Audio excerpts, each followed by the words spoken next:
할렐루야. 오늘도 새날을 주신 하나님을 찬양합니다. 오늘도 말씀으로 시작하는 이 하루, 말씀 충만 은혜 충만 성령 충만하시기를 주님의 이름으로 축원합니다. 오늘은 요한 2서 1절로 마지막 절까지 봉독해 드립니다. 하나님의 말씀을 경청하시기 바랍니다. 장로인 나는 택하심을 받은 부녀와 그의 자녀들에게 편지하노니 내가 참으로 사랑하는 자요 나뿐 아니라 진리를 아는 모든 자도 그리하는 것은 우리 안에 거하여 영원히 우리와 함께할 진리로 말미암음이로다. 은혜와 긍휼과 평강이 하나님 아버지와 아버지의 아들 예수 그리스도께로부터 진리와 사랑 가운데서 우리와 함께 있으리라. 너희 자녀들 중에 우리가 아버지께 받은 계명대로 진리를 행하는 자를 내가 보니 심히 기쁘도다. 부녀여, 내가 이제 내게 구하노니 서로 사랑하자. 이는 새 계명같이 내게 쓰는 것이 아니요 처음부터 우리가 가진 것이라. 또 사랑은 이것이니 우리가 그 계명을 따라 행하는 것이요 계명은 이것이니 너희가 처음부터 들은 바와 같이 그 가운데서 행하라 하심이라. 미혹하는 자가 세상에 많이 나왔나니 이는 예수 그리스도께서 육체로 오심을 부인하는 자라. 이런 자가 미혹하는 자요 적 그리스도니 너희는 스스로 삼가 우리가 일한 것을 잃지 말고 오직 온전한 상을 받으라. 지나쳐 그리스도의 교훈 안에 거하지 아니하는 자는 다 하나님을 모시지 못하되 교훈 안에 거하는 그 사람은 아버지와 아들을 모시느니라. 누구든지 이 교훈을 가지지 않고 너희에게 나아가거든 그를 집에 들이지도 말고 인사도 하지 말라. 그에게 인사하는 자는 그 악한 일에 참여하는 자임이라. 내가 너희에게 쓸 것이 많으나 종이와 먹으로 쓰기를 원하지 아니하고 오히려 너희에게 가서 대면하여 말하려 하니 이는 너희 기쁨을 충만하게 하려 함이라. 택하심을 받은 내 자매의 자녀들이 내게 문안하느니라. 아멘. 자, 오늘도 이 말씀을 통해 우리에게 주시는 하나님의 음성을 듣게 되기를 바랍니다. 옛날 1세기에는 주로 편지를 파피루스에 기록을 했거든요. 이 요한 2서는 파피루스 한 장에 딱 들어갈 수 있을 정도의 아주 짧은 분량의 서신입니다. 짧지만 편지 형식에서 갖출 건 다 갖췄는데요. 일반적인 편지 형식처럼 편지를 보내는 사람과 받는 사람이 1절에 기록이 되어 있죠. 1절 상반절에 보시면 장로인 나는 택하심을 받은 부녀와 그의 자녀들에게 편지하노니 그랬죠. 여기서 장로라 함은 나이 많은 교회의 어른인 사도 요한 자신을 가리키겠죠. 그리고 요한이 이 편지를 쓸 무렵이 약 AD 90년에서 95년 정도였으니까 이는 이미 노인 중에도 아주 백발의 노인입니다. 당시 에베소에서 목회를 하고 있던 사도 요한은 택하심을 받은 부녀와 그의 자녀들에게 이 편지를 보내고 있습니다. 이 택하심을 입은 자들이 누구일까? 어떤 분은 아마 예수님의 어머니 마리아나 예수님과 가까웠던 마르다였을 것이다 이렇게 추정하기도 하지만 사실 예수님의 어머니가 이때까지 살아 있다는 것은 이건 거의 불가능한 일이 아닐까 싶습니다. 그래서 다른 사람들은 아마 특정한 교회와 성도들을 의미하는 것인데 아마 그 교회의 특징이 부녀와 자녀들이 많은 교회였기 때문에 아마 이렇게 표현한 것이 아닌가 그렇게 생각을 합니다. 자, 문제는 지금 이 교회에 이단들이 들어와서 정통 교리와 성경을 그릇되게 해석하고 가르쳐서 성도들을 미혹하는 자들이 있었다는 거죠. 요한 1서와 마찬가지로 이 요한 2서 역시도 거짓 교사들이 문제가 되고 있는 상황이었습니다. 이 짧은 글에서 거짓 교사들과 논쟁하는 내용에 대해 구체적으로 기록하지는 않고 있습니다만 그 거짓 교사들을 우리 공동체가 어떻게 대해야 할지에 대해 아주 명확하게 권면하면서 이단을 경계하도록 하는 것이 요한 2서의 특징입니다. 이단을 물리치려면 먼저 교회가 사랑 안에 거해야 합니다. 왜냐하면 사랑이 식어지고 갈등하고 분열하는 공동체를 마귀는 정확히 알고 그 틈을 타서 교회를 위험에 빠뜨릴 수 있기 때문이지요. 4절에 보시면 너희 자녀들 중에 우리가 아버지께 받은 계명대로 진리를 행하는 자를 내가 보니 심히 기쁘도다 그랬습니다. 사도 요한은 이 편지를 받는 교회의 성도들 중에 진리 안에서 행하고 있는 사람들이 있음을 발견하고 매우 기뻐한다 이야기하는데요. 이 진리가 뭐냐? 아버지께 받은 계명인데, 그렇다면 아버지께 받은 계명은 뭐냐? 서로 사랑하라는 거죠. 5절에 보시면 부녀여 내가 이제 내게 구하노니 서로 사랑하자. 이는 새 계명같이 내게 쓰는 것이 아니요 처음부터 우리가 가진 것이라 그랬습니다. 구약에서부터 지금까지 하나님께서 우리에게 이 계명을 주신 가장 중요한 목적이 무엇이냐? 마태복음 22장에 예수님께서 한 율법사로부터 시험을 받지요. 선생님, 율법 중에 어느 계명이 큽니까? 그때 예수님께서 뭐라고 말씀하셨습니까? 마음을 다하고 뜻을 다하고 힘을 다하여 주 너의 하나님을 사랑하라. 이것이 가장 크고 첫째 되는 계명이요. 둘째는 내 이웃을 내 자신같이 사랑하라 하신 것이다. 이렇게 가르쳐 주셨습니다.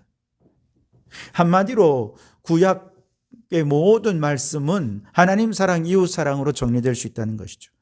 요한복음 15장 12절에 예수님은 직접 다시 한 번 더 말씀하시기를 내 계명은 곧 내가 너희를 사랑한 것 같이 너희도 서로 사랑하라 하는 이것이니라 라고 가르쳐 주셨습니다. 위로는 하나님을 사랑하고 아래로는 이웃을 사랑하는 것이 우리가 하나님께 받은 계명의 핵심이라는 것이죠. 그런데 이것은 처음부터 우리가 가진 것이라는 거예요.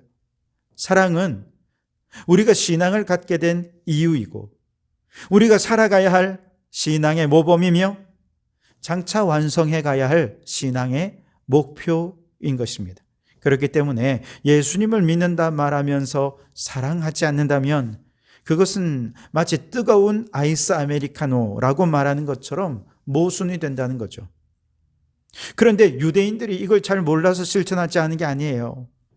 유대인들은요, 누구보다 하나님의 말씀을 잘 알고 암송하고 가르치고 그 말씀이 사랑을 지향하고 있다는 것을 누구보다도 잘 알고 실천하기도 했어요. 그런데 정작 그들은 자신들이 가르친 대로 살지 않았고 오히려 그 율법을 너무 경직되게 문자적으로 해석하다 보니 차별하고 배제하고 미워하고 정죄하면서 결국 그 차별과 배제와 정죄를 자신들의 기득권을 유지하는 데 사용하였기에 예수님께서 그들을 책망하시면서 화잇을 찐저 저주하기도 하셨고요. 또 제자들에게 말씀하시기를 바리새인과 서기관들 그들의 가르침은 잘 따르지만 그들의 삶은 본받지 말아라 라고 말씀하셨습니다.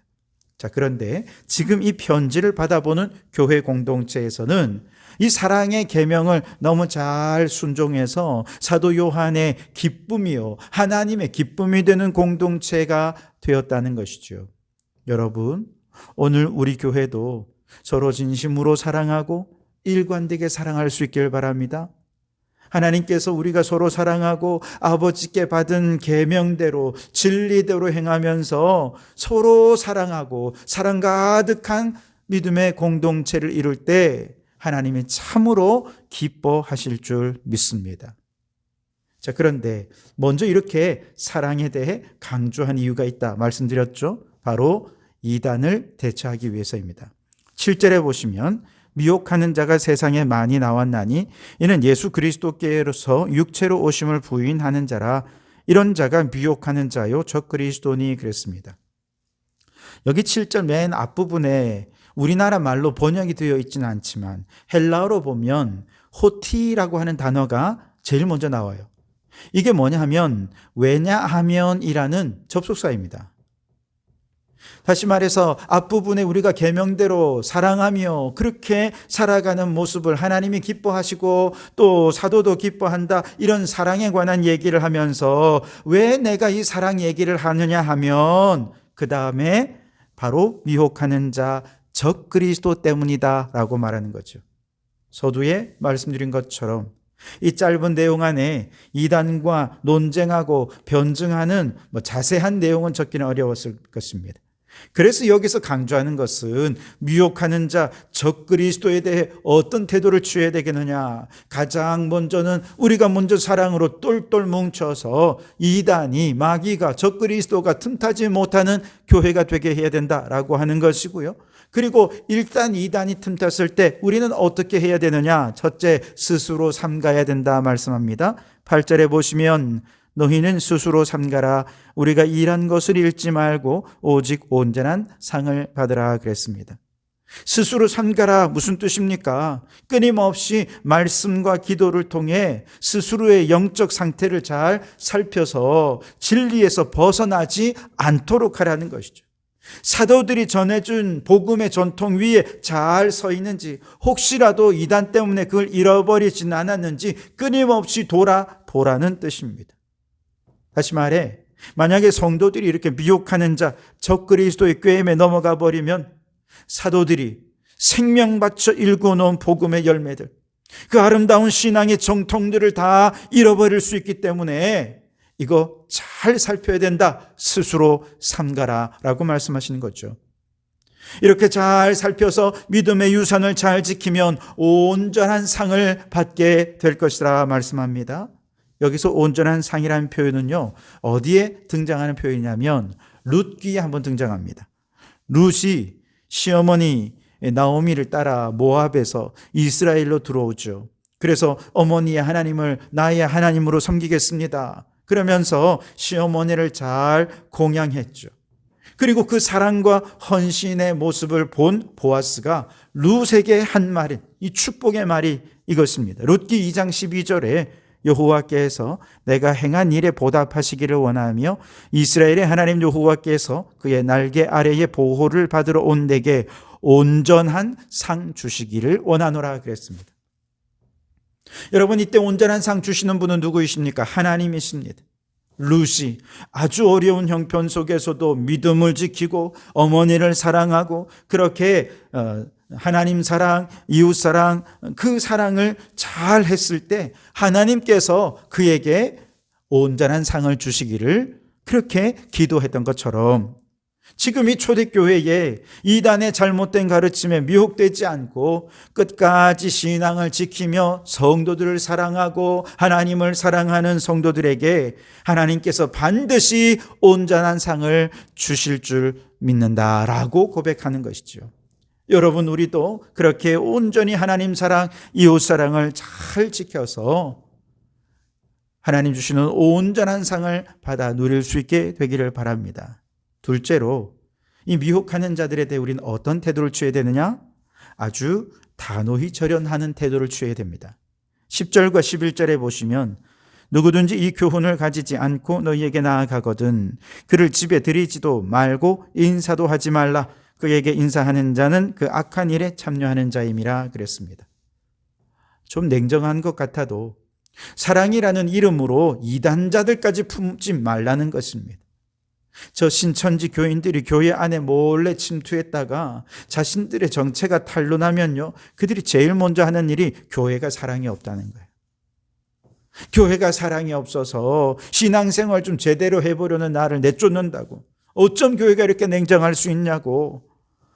그런 얘기를 들으면 성도들이요, 당황합니다.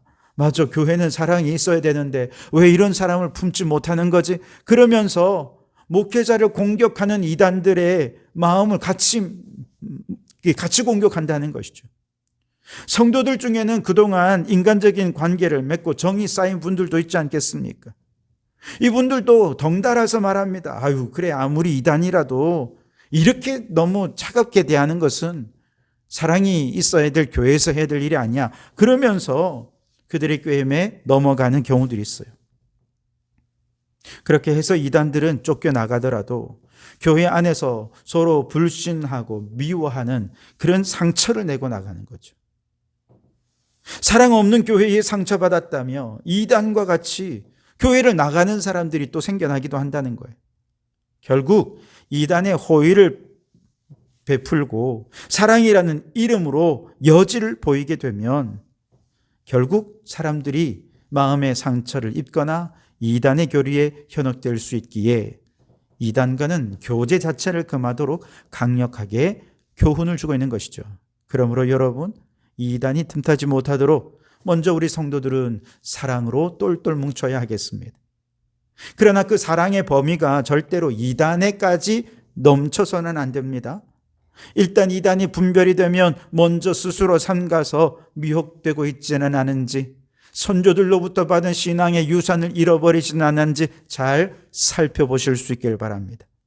그리고 이단들에 대해서는 냉정할 정도로 단호하게 인사도 하지 말고 그렇게 교회를 잘 지켜서 마지막 날 하나님 주시는 온전한 상을 받아 누리는 우리 성도들이 되시기를 주님의 이름으로 축원합니다. 기도하겠습니다. 사랑의 하나님 아버지, 오늘도 우리에게 진리 안에 서로 사랑하라 말씀해 주시니 감사합니다. 주께서 기뻐하시는 교회 공동체처럼 우리도 서로 진심으로 사랑하며 말씀과 기도로 스스로 삼가 믿음 잘 지키는 공동체가 되게 하여 주시옵소서. 미혹하는 자들의 꾀임에 빠지지 않게 하시고 이단과 적그리스도의 가르침을 단호히 거절하여 주님의 몸된 교회를 보호하게 하옵소서.